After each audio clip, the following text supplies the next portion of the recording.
السلام عليكم ورحمة الله وبركاته. يا رب تكونوا بخير. ان شاء الله النهاردة هنعمل مع بعض شوكليت كراميل جناش او شوكليت كراميليتو. المقادير بتاعتنا سهلة وبسيطة، والتست بتاعه هيبقى عالي جدا جدا جدا وهيعجبكم قوي ان شاء الله. معايا 200 جرام سكر هحطهم على نار هادية عشان يعملوا معايا كراميل. ممكن احطهم مع بعض كلهم مرة واحدة، وممكن انزل بيهم جزء جزء، يعني هنزل باول جزء ده يدوبك بس ياخد معايا لون الكراميل كده، يبدأ يكرمل معايا، وهبدأ بايه انزل بالسكر اللي فاضل معايا واحدة واحدة، او انزل بيهم مرة واحدة واقلب كويس لحد ما يكرمل معايا. بقية المقادير بتاعتي عندي 150 جرام مية سخنة، ممكن استبدلها بلبن او كريمة برضو يكونوا سخنين، اللي هشتغل بيه يكون ايه حاجة سخنة.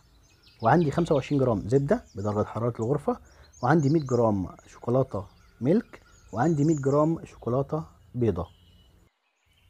زي ما انتم شايفين معايا السكر اللي انا حطيته على النار بدأ ياخد اللون الكراميل الغامق.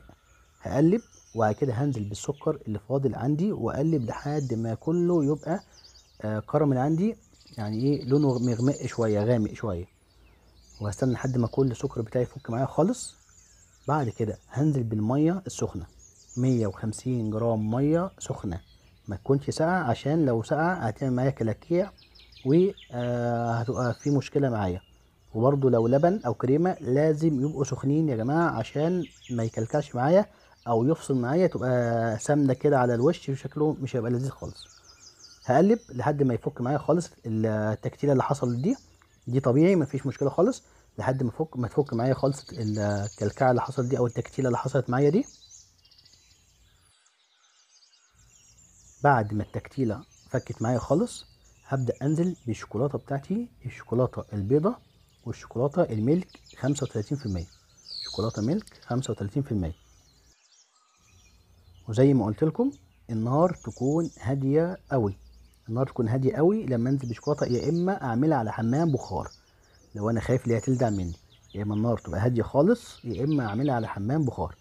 بعد ما الشوكولاته تسيح معايا خالص مع الكرم اللي انا عملته هنزل بالزبده بتاعتي عليهم وهقلب لحد ما الزبده بتاعتي تفك خالص وتسيح وتتجانس معاهم، يبقى كلهم ايه خليط متجانس.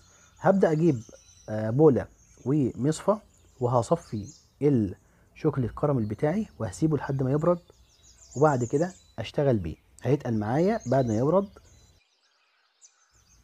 الشوكليت كراميل جناش او الشوكليت كراميليتو او رومانتك جناش ينفع اشتغل بيه في حاجات كتير قوي، اجلس بيه تورت، اجلس بيه جاتوهات، احطه في تارت، ممكن اعمله طبقه من في حشو تورت، يعني في حاجات كتير جدا. ممكن اعمله حشو شوكولاته، لو انا هصنع شوكولاته ممكن اعمله هو في حشو الشوكولاته، هيبقى تستوى عالي جدا. طبعا زي ما انتم شايفين خلص معايا. هبدأ أصفيه بمصفى ضيقة عشان لو في حاجة ما فكتش معايا. وده شكله بعد ما برد، بسم الله ما شاء الله، وتستو عالي جدا. أشوفكم بخير إن شاء الله في فيديو تاني، والسلام عليكم ورحمة الله وبركاته.